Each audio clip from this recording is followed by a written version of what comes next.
Today, you're on a way to learn making this stylish wallpaper. Open Blender. Hit A and delete all these objects. Now, add a plane. On the scale X, type 3.3025.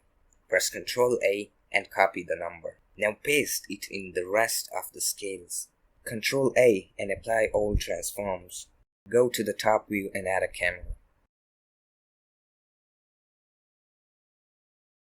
Move it up to fit the scene.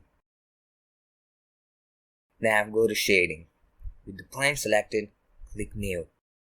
Hit Shift A and search for Wave Texture. Now search Magic Texture. Match Wave Texture to the base color. Match the Magic Texture to the vector of the wave texture. Metallic 0.3. Roughness 0.3. For lighting, I'm going to use an HDRI from HDRI Haven, link in description. Go to the World Properties. Now open that HDRI.